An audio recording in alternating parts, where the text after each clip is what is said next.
हम अपनी आंखों से कितना कुछ देखते हैं, लेकिन आसमान में ऐसा बहुत कुछ है जो हम नहीं देख पाते। ऐसे में टेलीस्कोप हमारे काम आते हैं। सबसे जाबड़ किस्म के टेलीस्कोप का नाम है हबल स्पेस टेलीस्कोप। ये ब्रह्मांड कब शुरू हुआ, इसकी उम्र कितनी है, ये ब्रह्मांड कितना बड़ा है आकार में, वैज्ञानिकों के सामने हमेशा से ऐसे सवाल रहे हैं। इनका जवाब ढूंढने में हबल स्पेस टेलीस्कोप ने वैज्ञानिकों की मदद की।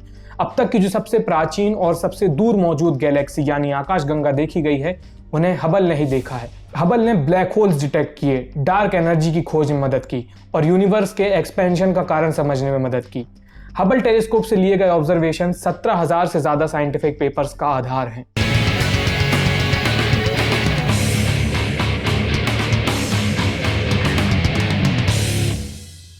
नमस्ते, मेरा नाम आयुष है। साइंसकारी के इस एपिसोड में हम हबल स्पेस टेलीस्कोप की बात करेंगे।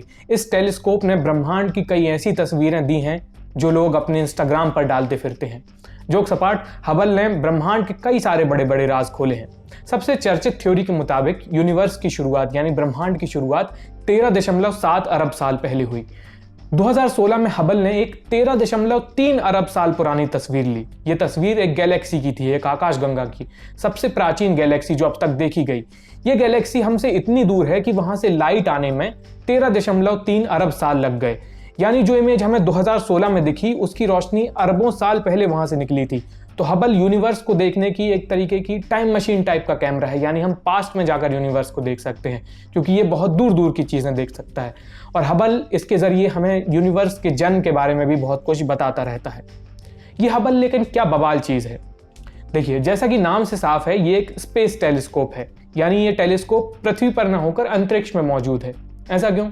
पृथ्वी में ऐसी कौन सी दिक्कत आती है जो इसे अंतरिक्ष में भेजना पड़ गया? आपको आसमान कितना साफ दिखेगा, उसमें तारे कितने दिखेंगे, ये इस बात पर डिपेंड करता है कि आप कहाँ से देख रहे हैं। दिल्ली टाइप की जगह से देखेंगे तो आपको मुश्किल से कुछ तारे दिखेंगे, क्योंकि शायद तारे भी ना हो।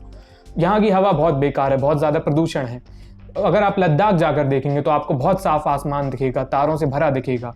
तो हम तक कितनी रोशनी पहुंच रही है तारों की और ब्रह्मांड की दूसरी चीजों की, यह हमारे वातावरण पर डिपेंड करता है। हम कितनी भी साफ जगह पहुंच जाएं, कितनी भी कम प्रदूषित जगह पहुंच जाएं, वातावरण रुकावट पैदा करता ही है। हमारे एटमॉस्फेयर के कारण हम अपनी यूनिवर्स को साफ साफ नहीं देख सकते। तो फिर ये आइडिया आया कि इस वायुमंडल के ऊपर जाकर देखा जाए तो मामला थोड़ा क्लियर होगा। तो यहाँ से स्पेस टेलीस्कोप की नींव पड़ी। हबल पृथ्वी की सतह से लगभग 550 किलोमीटर ऊपर ऑर्बिट करता है, पृथ्वी की परिक्रमा करता है। ये एक स्कूल बस जितना बड़ा है और इसमें 2 बड़े बड़े सोलर पैनल लगे हैं जिससे इसे ऊर्जा मिलती है।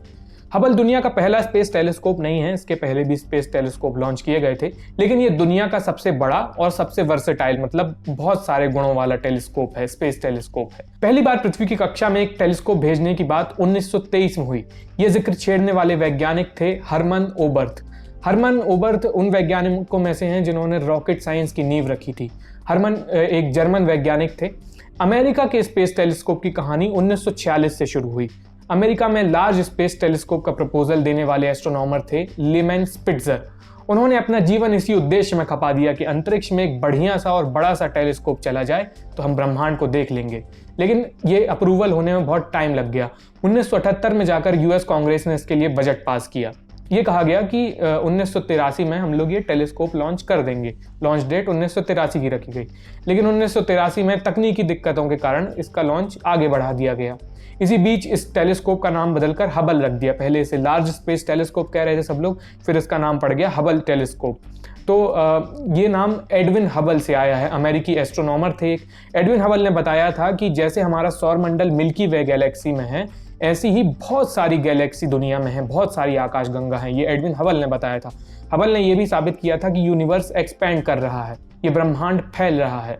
इसके बाद ही बिग बैंग थ्योरी को बल मिल पाया था, इनके ऑब्जर्वेशंस के बाद। हबल टेलीस्कोप की अगली लॉन्च डेट 1986 में निकली थी, क्योंकि 83 में तकनीकी बदलावों के कारण उसे कैंसिल कर दिया गया था। लेकिन 86 में भी एक हादसे ने सब कुछ रोक दिया। 1986 में नासा का चैलेंजर स्पेसक्राफ्ट लॉन्च के दौरान ही ब्लास्ट हो गया। इसमें बैठे 7 एस्ट्रोनॉट्स की मौत हो गई। इसके बाद अमेरिकी स्पेस मिशंस पे एक ब्रेक लग गया, लेकिन धीरे धीरे करके बाद में सब रिज्यूम हुआ और हबल के लॉन्च का वक्त करीब आया। आखिरकार 24 अप्रैल 1990 को हबल स्पेस टेलीस्कोप लॉन्च कर दिया गया। ये ब्रह्मांड को देखने के लिए पृथ्वी की खिड़की थी। इसे अमेरिकी स्पेस एजेंसी नासा के साथ यूरोप की स्पेस एजेंसी ईएसए ने मिलकर तैयार किया था। ईएसए यानी यूरोपियन स्पेस एजेंसी। ईएसए ने इसमें 15% योगदान दिया था इसके हिस्सों में, इसलिए ये डील हुई कि हबल का कम से कम 15% टाइम ईएसए को दिया जाए, जो ऑब्जर्वेशन टाइम है उसका। हबल करीब 8 किलोमीटर प्रति सेकंड की रफ्तार से पृथ्वी को ऑर्बिट करता है। 8 किलोमीटर 1 सेकंड में तय करता है। इतनी स्पीड पर ये स्टेबल कैसे रहता है? हम जानते हैं कि हम कैमरा को ज़रा भी शेक करते हैं तो इमेज क्लियर नहीं आती। तो ये टेलीस्कोप जो इतनी दूर दूर देखता है, तो ये स्टेबल कैसे रखता है खुद को, और ये सही दिशा में नज़र कैसे गड़ाए रखता है, क्योंकि इसको बहुत ज़्यादा एक्सपोजर टाइम चाहिए होता है किसी भी चीज़ को देखने के लिए। तो हबल को स्थिर रखने के लिए इसमें 6 जायरोस्कोप लगाए गए हैं। लंबी देर तक और सटीक निशाना बनाए रखने के लिए इसमें फाइन गाइडेंस सेंसर लगे हैं। इनकी मदद से हबल एक जगह नज़र लगाए रहता है। जब हबल अपने टारगेट को लॉक कर देता है तो इनकी नज़र वहीं टिक जाती है। फिर रोशनी इसके प्राइमरी मिरर में जाती है। एक प्राइमरी मिरर लगा है, बड़ा सा आईना है। ये मिरर हमारी आंख से 40,000 गुना ज़्यादा रोशनी इकट्ठी कर सकता है। फिर ये रोशनी प्राइमरी मिरर के बाद इसके सेकेंडरी मिरर से टकराती है और उससे टकराने के बाद ये एक जगह फोकस होती है। उसके बाद ये रोशनी इसके साइंटिफिक इंस्ट्रूमेंट्स में चली जाती है। हबल में 5 साइंटिफिक इंस्ट्रूमेंट्स लगाए गए थे। ये अलग अलग इंस्ट्रूमेंट थे, अलग अलग टाइप के कैमरा, स्पेक्ट्रोग्राफ, स्पेक्ट्रोमीटर। तो ये रोशनी को अलग अलग तरीके से ट्रीट करते थे, उन्हें स्टडी करते थे और नीचे ग्राउंड स्टेशन पर भेज देते हैं। हबल टेलीस्कोप के पीछे कई दशकों की मेहनत थी और इसे बनाने में करीब $1.5 बिलियन का खर्च आया था, यानी लगभग 1 लाख करोड़ रुपए। लेकिन इससे जो फोटो आई, जो शुरुआती फोटो आई, वो ब्लर निकली, किसी काम की नहीं। दशकों की मेहनत, $1 बिलियन का खर्च और नतीजा क्या? ब्रह्मांड की blur image. Hubble space telescope एक मजाक का विषय बनकर रह गया।